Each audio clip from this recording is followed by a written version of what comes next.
정대 뉴스. 네, 김정대의 뉴스업 금요일 2부 시작합니다. 청취자 의견 소개해드릴게요. 7558님, 진짜로 몸에 좋은 건강한 뉴스만 나오면 좋겠네요. 감사합니다. 김남효님, 좋은 사람 좋은 방송, 멋진 사람 멋진 방송, 아주 좋아요. 네, 이런 그 격려 덕분에 저희는 매일 성장하고 발전하고 있습니다. 자, 잠시 후에 단어 쟁탈전 헬마우스 임경빈 씨와 함께합니다.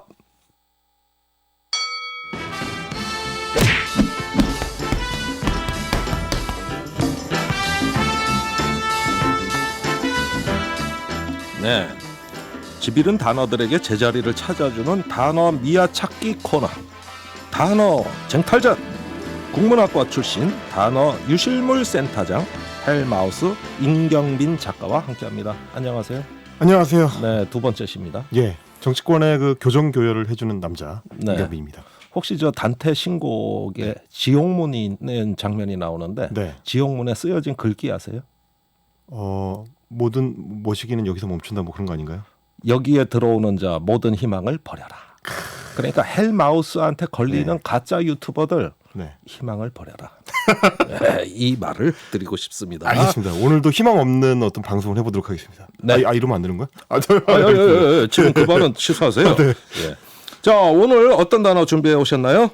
자, 오늘은 이제 이번 주에 워낙에 헛소리를 하시는 분들이 많아가지고 그래요? 제가 단어를 하나만 딱 고르기가 어려워가지고 두 개를 골라봤습니다. 첫 번째는요? 네, 첫 번째 단어 학습이라는 단어입니다. 학습. 예, 어제 저녁부터 이 단어에 대해서 이제 많이 들어보셨을 텐데 네. 배운다라고 하는 이런 단순한 뜻을 갖고 있는 학습이라는 단어를 이정옥 여성가족부 장관 같은 경우는 굉장히 독특하게 이상하게 어제 사용을 해가지고 질타를 받았습니다. 예. 어제 이제 국회에서 음. 서울시장하고 이제 부산시장 재보궐선거가 내년에 열리는데 그 관련된 비용에 대해서 네. 너무 국민 선거 비용. 혈세, 예, 선거 비용을 예.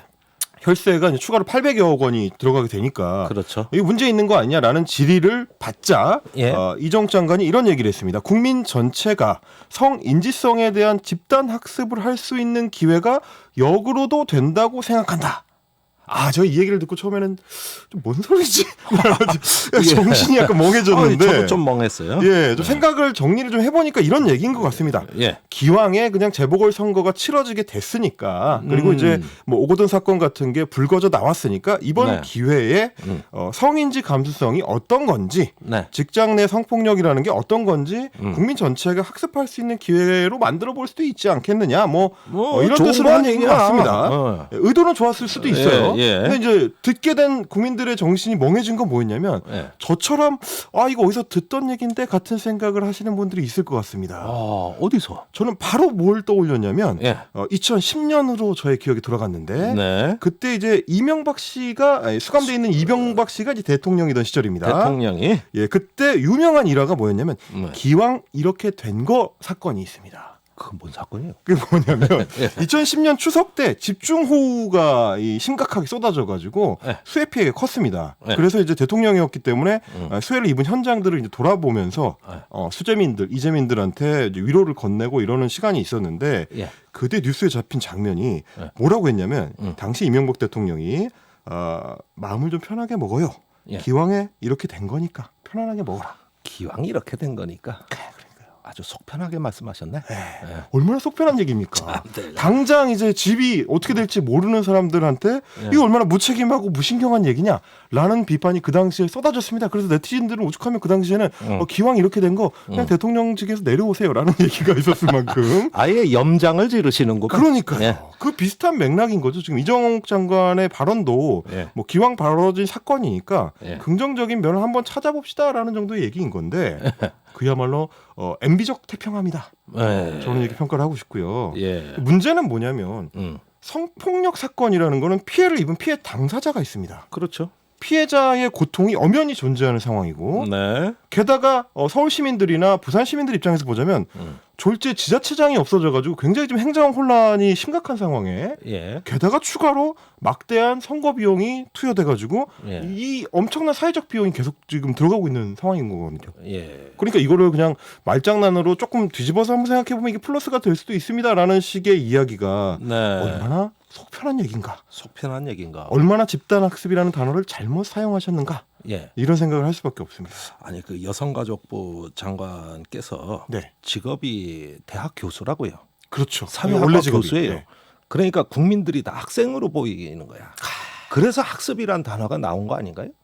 저도 약간 그런 비슷한 생각을 했습니다. 아. 교수라는 거를 지적을 하셨는데 예. 교수님들이 이제 항상 뭔가를 이제 가르쳐주고 싶어 하시니까 교육열이 강하시니까 그렇죠. 그 비슷한 게 사실은 70년대, 80년대에 저희가 이제 학교에서 배웠었던 거는 이 군사독재 정권이라는 게 교정국가 모델을 예. 삼고 있지 않습니까? 예. 국민들은 이 낮춰보고 가르쳐야 되고 계몽해야 되니까 기왕 이렇게 사건이 터졌을 때 한번 가르쳐보자, 학습을 해보자 이런 식의 생각을 갖고 있다면 정말 크게 잘못 생각하는 거고 예. 또 하나는 뭐냐면 오죽했으면 그래서 사건의 피해 당사자가 오늘 성명을 냈습니다. 예. 뭐라고 했느냐? 예. 아니 오거돈 사건이 학습의 기회가 될 거면 그럼 내가 학습 교재라는 얘기냐? 교보제냐? 군대 용어로. 그러니까요. 예. 얼마나 적확하면서도 아픈 말입니까 이게? 그러네요. 피해자 입장에서는 나도 사람이다라는 이야기인 거거든요. 나도 아픔을 겪고 있는 사람이다라는 이야기인 거고 예. 이 재보궐선거 비용을 둘러싸고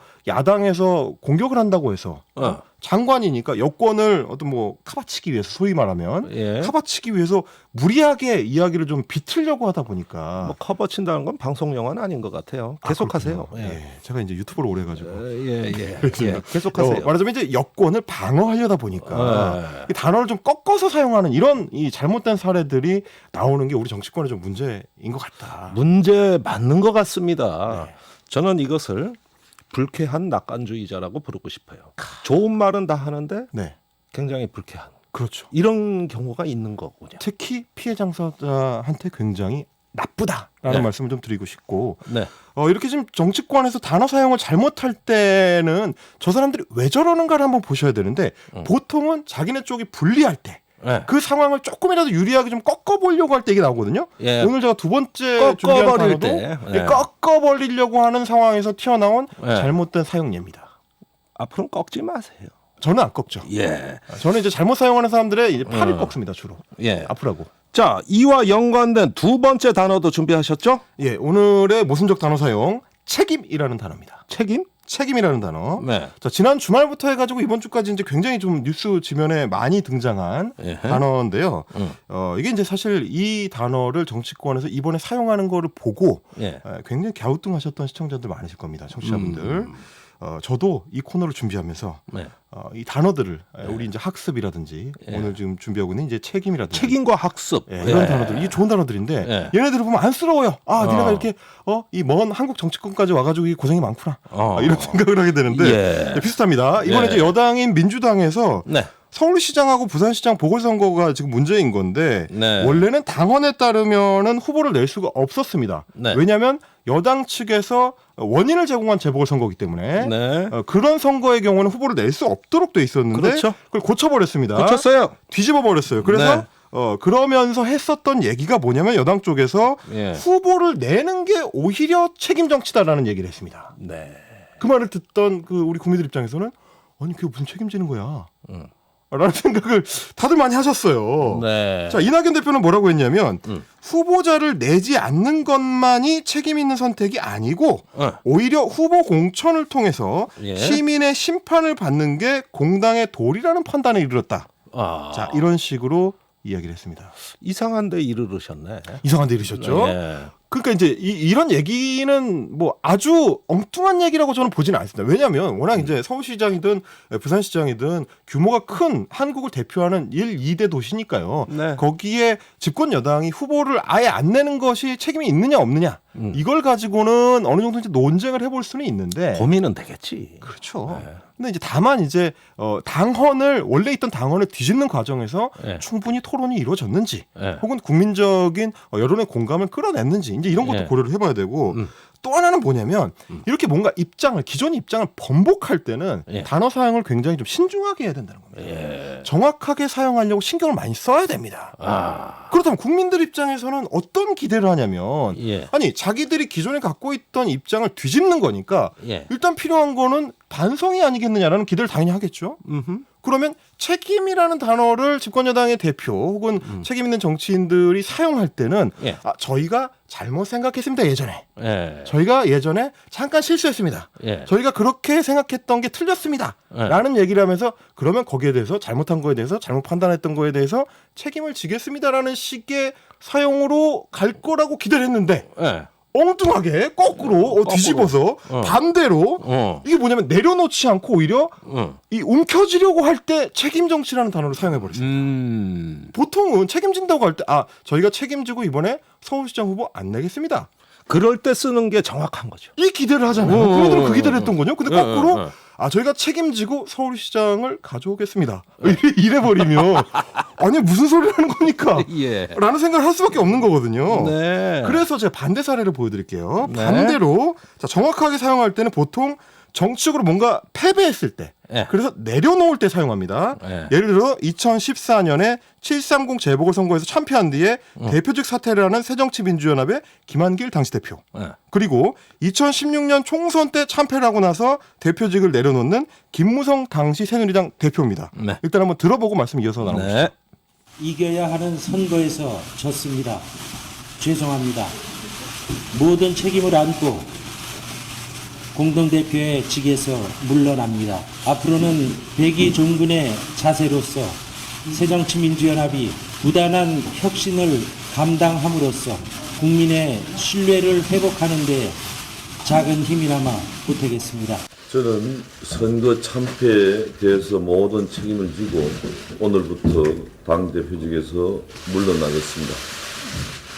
그동안 선과 지지를 해주신 많은 당원 동지 여러분과 국민 여러분들께 감사드리고 보통은 이렇게 내려놓을 때 쓰는 거거든요. 이게 네. 책임을 지고 직을 내려놓겠습니다. 네. 사퇴하겠습니다. 네. 저희가 정치적인 어떤 욕심을 포기하겠습니다. 예. 이렇게 할 때 이제 사용하는 건데 그게 정확한 어법이죠. 이게 정확한 네. 어법이죠. 예. 이건 이게 뭐냐면 결국 이제 책임이라는 단어는 행동과 같이 움직일 때 진정한 단어로서의 의미를 갖기 때문에 그렇습니다. 네. 제가 그 사례를 그래서 뭘 가져왔냐면 일본 경우를 가져왔습니다. 일본. 네. 국제 정치의 표준에서 봤을 때 네. 일본은 책임이라는 단어를 사용할 때 1993년에 고노다마를 가져와야 됩니다. 네. 거기서 뭐였냐면 고노다마는 뭐냐면 위안부 강제 동원에 대해서 예. 일본 정부가 책임이 있다. 예. 책임입니다. 책임이 있다라는 거를 공식적으로 인정하고 피해자들의 피해 회복을 위해서 일본 정부가 책임지고 노력하겠다. 그렇죠. 이럴 때 책임이라는 걸 쓰는 겁니다. 네. 책임과 행동이 같이 가는 거죠. 의무를 이행하겠다는. 그렇죠. 네. 우리가 뭔가를 하겠다. 우리가 뭔가를 내려놓겠다.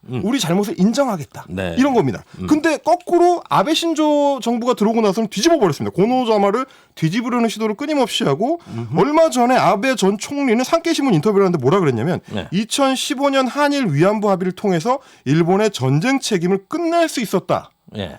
자기네 마음대로 이제 책임 안 진다. 네, 전쟁 책임을 자기네가 끝냈다는 거예요. 누구 마음대로 끝냅니까 이게? 엿장사 마음대로요. 그러니까요. 이런 거죠, 사실은. 말하자면 책임이라는 단어는 정치인들한테 그게 주어질 때는 예. 공적 활동, 의무를 앞에 놓으라는 얘기지 네. 자기가 뭘 갖고 싶다. 자기가 뭘 얻고 싶다. 이걸 앞에 세우라는 얘기가 아니거든요. 예. 그러니까 국민들이 이번에 민주당에서 책임이라는 단어를 사용할 때 혼란스러웠던 게 이런 잘못된 사용 때문이었다라는 거를 예. 여당에서도 다시 한번 좀 고민을 해보셨으면 좋겠다. 요것이 바로 우리를 당혹스럽게 한 핵심 비밀이었네. 그렇습니다. 예, 역시 단어의 비밀이 있어요. 오늘 말씀 감사합니다. 다음 주에 뵙겠습니다. 감사합니다. 잠시 후 돌아오겠습니다.